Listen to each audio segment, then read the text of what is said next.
Hey guys, it's me Tilly, and today I'm here with my first video for a new game that is called MIR4. I've been basically breathing it for the past 2 weeks, so I figured I would do some content on it, and I will probably do some more guides in the future, so do feel free to already hit the subscribe button, spam the comment section with any questions you might have, because I'm sure you have lots of them, and if there are enough piling up, I will probably do a Q&A video covering all of them in greater detail. If not, I will probably just answer them in the comment section right away. With that also being said, if you are a Vindictus fan watching this, don't worry, this project will not interfere at all with my upcoming level 110 content. But let's get into today's video. It is a guide for the Lancer, and I will cover the following points.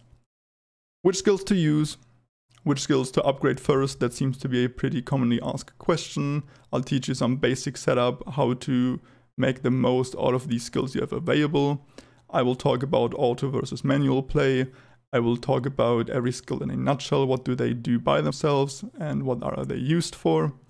I will then also talk about combos. I will talk about just gameplay and basically everything you need to know. At the end of this guide, you will be able to transform your gameplay from something that may look like this, what you're seeing on screen right now, to something that could look like this that you're seeing. But how do you do it? What do you need to know? Let's jump into the skills and get started. First question I usually get is either what combo do I use or what skills to upgrade. Probably even the what to upgrade, because they don't want to screw themselves over wasting resources. But my opinion, upgrade all of them at the same time. Get all to level 2, get all to level 3, get all to level 4. Why? Because skills do get increasingly more expensive. 2 tomes for tier 2, 3 for 3, 4 for the 4th tier. While the first 3 upgrades, they only feature like really small damage increases. No utility, no nothing. They don't add anything to your gameplay other than a bit more damage. And since you will be using all of your skills, just get whatever skill is the cheapest for you. Once they reach tier 4, the game basically picks which skills you'll upgrade, because every skill has their own skill tome. The 5th tier is also where fun starts happening, because they will then receive additional effects. For this video not being overcomplicated, I will not really go into great detail what these additional effects are. Just know they don't really interfere much with your gameplay, with your combos and how you play. It's just doing the job it's already doing, but better. Alright, skills in a nutshell. What do they do? Let's start off with your ultimate ability. Don't get fooled by its low cooldown. You will have to charge it up as well on top of it. The charge up happens per enemy that you hit. So if you're pulling groups of enemies, it will fill up way faster than if you're fighting, let's say, a raid boss.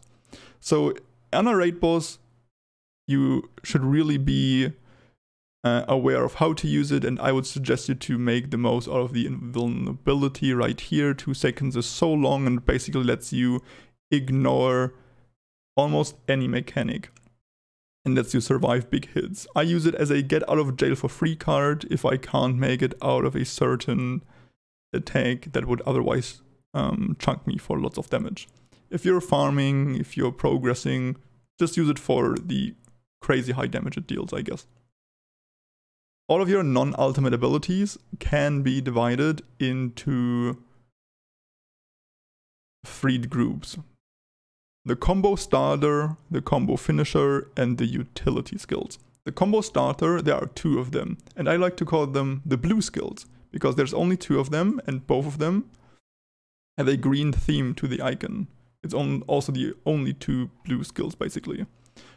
The combo finisher can also be easily spotted. There's 2 of them, the only 2 which have green colors. So I may refer to them as blues and greens later on. Everything that's not a blue or a green is utility. Cool, let's talk about the combo starters. They do deal damage and apply chilled. Chilled basically stacks up to 3 times and increases the damage of your combo finisher. There we go, thank you. I should have some skill previews also running maybe on the screen right now for Ravaging Blow. It's basically an attack that lets you poke the enemies for a few times. And let's talk about the other combo starter. It does basically the same thing. It deals damage and applies chilled. There should also be a nice review right here on screen for you. Having the first group already covered, let's talk about the combo finisher. They're also super straightforward. It is deal damage, as I said earlier, increased by however many chilled effects you have.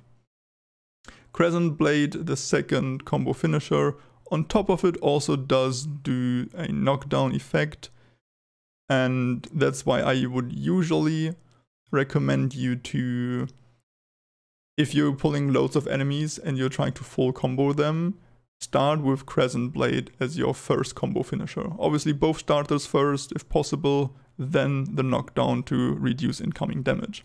One thing that's really neat to know about the full combo is when in groups you don't have to be the one applying the chilled effect.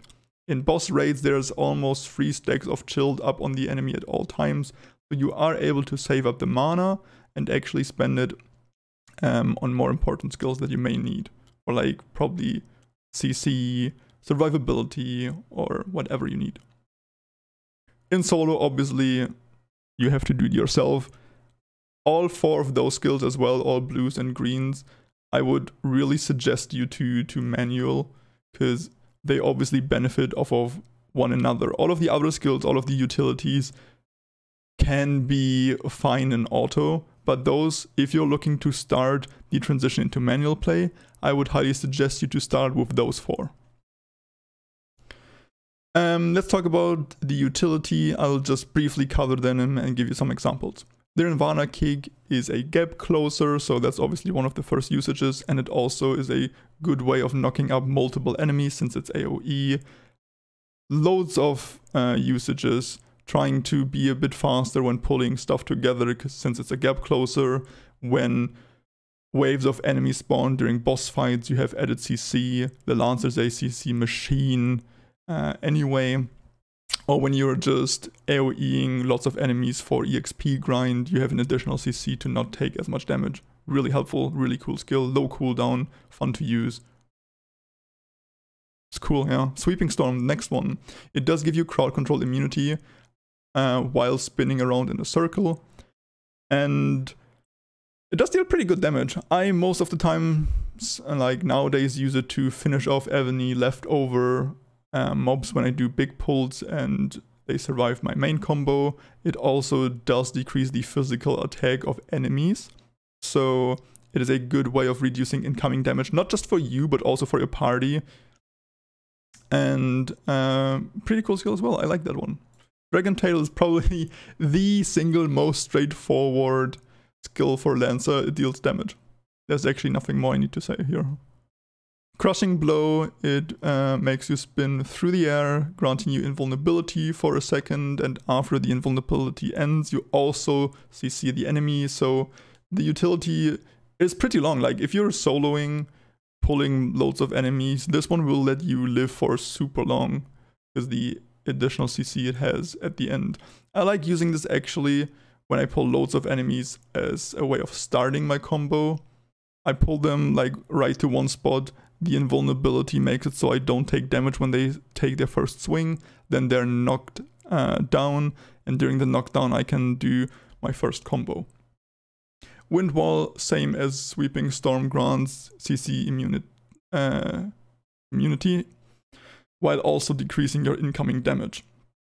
Monster damage, all damage, and bash damage, which bash damage is basically PvP oriented. I like using this also on raid bosses when they're doing a skill that would otherwise throw me away, knock me down or whatever, to not just immune the CC, but also reduce the incoming damage in case I can't dodge or actually don't want to dodge. Also, if you are tanking monsters or in waves or during boss fights, this one is also just really good to let you tank some more hits.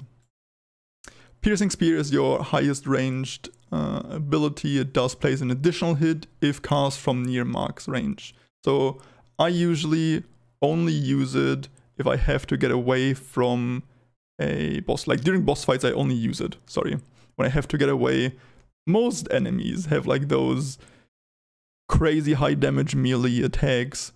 I just take a step back, use this skill to still have some damage uptime, and it actually does really good damage. It doesn't knock down, so there is some use for it, for the utility. When you're doing dungeons, you may want to help out your friends that are being chased by hundreds of monsters. It does deal very great damage as well, so this one is also one that I think may be really important to manual as soon as possible, since the AI will just randomly use it when you're in melee range, so it doesn't place the additional hit. Absorption, you deal damage, you heal based off of the damage you dealt, pretty straightforward. Do be careful, if the enemy is chilled, you will chill yourself, slowing down the movement and increasing the damage you take from other players' combos. Blitz strike, you dash forward and hurl the enemy behind your back, knock them down. Just another utility, yet another dash. You'll have 2 dashes. I sadly am not high enough level for that one yet. Okay, so now let's take it a small boss fight. I will show you what skills I'm using and what I'm thinking, why I'm doing what basically.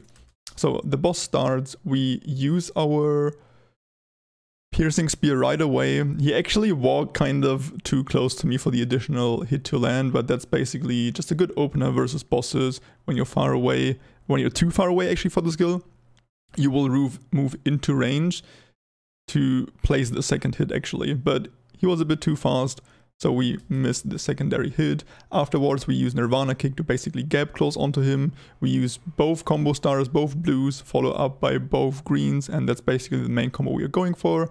I notice how I'm low on mana, so I don't really use all of the skills I have available, and once I do use a skill, I pick the Sweeping Storm, just because I think it's the most helpful. It decreases the attack of the boss right here, so everyone deals a bit or takes a bit less damage. I could have gotten immune for a second, dodging 1. I could have gotten myself the damage decrease buff for myself, but I thought to be a party player, so that's what I picked. Okay, so let's take a look at this AOE pull for in groups. I start out with both combo starters, followed by both combo finishers, and let me actually pause right here. You can see how the damage numbers right there have a different font. That's actually the indication for you triggering the bash damage, aka the bonus damage of your combo finishers. That means you did well. One thing that I also don't think I noticed so far is if your current target is being able to combo, the icons will light up in the combo bar. But crits have an actual yellow font to them, and yes, both can happen at the same time, bash and crit. So after finishing that, we transition to crushing blows just to CC some, because my mate was being targeted, lots of enemies on the same spot. I use absorption to regen some HP. We do gain some distance, piercing spear to CC, Nirvana Kick to CC, and you can just see how much of an absolute AOE CC machine the Lancer is. We follow it up with some more combo damage and then just kill off the last stragglers.